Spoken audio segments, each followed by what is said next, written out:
क्रीडा रसिको नमस्कार, मी प्राध्यापक प्रतापसिंह चव्हाण सर, आपले मनापासून स्वागत। गेल्या काही एपिसोडमध्ये आपण खेळांची माहिती पाहत आहोत। त्याच मालिकेमधील पुढचा भाग, थोडक्यामध्ये माहिती या खेळांची द्यावी असा आमचा मानस आहे।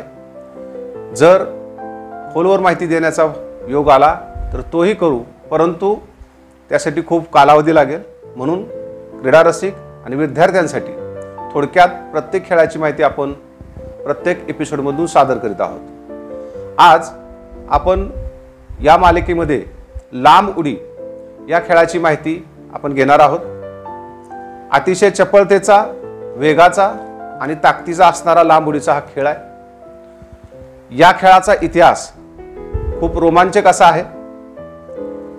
ग्रीक आणि रोमन राज्यामध्ये सैनिकी प्रशिक्षणासाठी वापरल्या जाणाऱ्या युद्धतंत्राचा हा एक भाग त्या काळी होता आणि सैनिकांना जंगलामधून जाताना युद्धाच्या काळामध्ये ओढे, नाले, छोट्या नद्या सहजासहजी ओलांडता याव्यात यासाठी दिले गेलेले हे प्रशिक्षण होतं, जेणेकरून हा सैनिक पाठीमागे सरकून जोरात पळत येऊन उंच हवेमध्ये उडी घेऊन जास्तीत जास्त लांब अंतर पार करू शकेल असा हा प्रशिक्षणाचा भाग होता।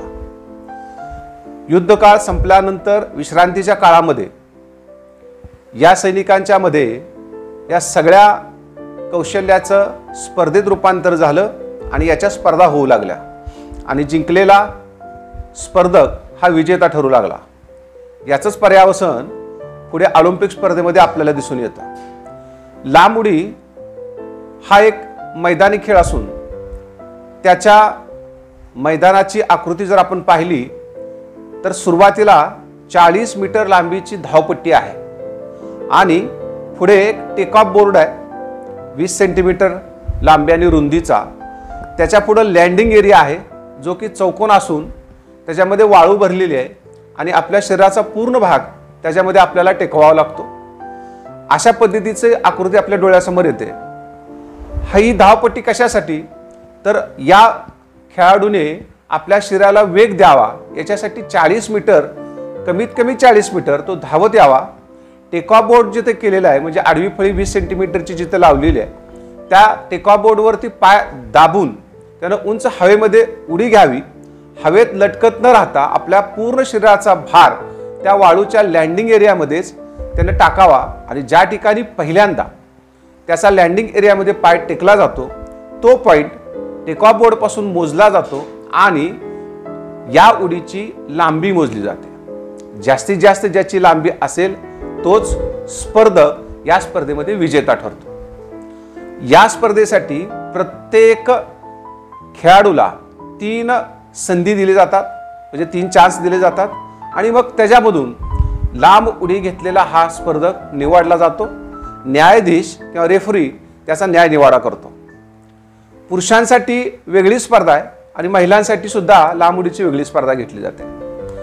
आता ऑलिम्पिकमध्ये याची गणना केव्हापासून होऊ लागली तर साधारणतः 1896 पासून पुरुषांसाठी ऑलिम्पिकमध्ये या खेळाला मान्यता मिळाली आणि 1948 साली ऑलिम्पिकमध्ये पहिल्यांदा महिलांसाठी ही स्पर्धा आयोजित केली गेली।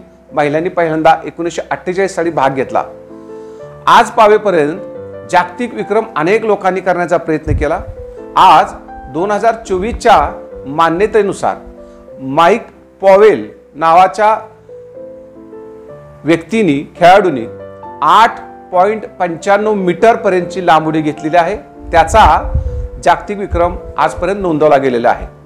अशा पद्धतीनं एकंदरीत लांब उडीची खेळाची रचना असून हा खेळ आज पोलीस भरती आणि फौज भरतीसाठी सुद्धा वेगाने वापरला जातो। व्यक्तीची, खेळाडूची चपळता, बौद्धिक क्षमता, वेग, ताकद मोजण्यासाठी सुद्धा या लांब उडीचा वापर स्पर्धेमध्ये करून त्या मुलांची, त्या व्यक्तीची, त्या खेळाडूची निवड केली जाते। अशा पद्धतीने असणारा प्राचीन खेळ आहे लांब उडीचा। नक्कीच आपल्या जवळच्या विद्यार्थ्यांना, मुलांना आणि ज्यांना खेळाची आवड आहे त्यांनी हा आपल्या जीवनामध्ये अंगीकारावा अशी विनंती करतो आणि इथेच थांबतो। धन्यवाद।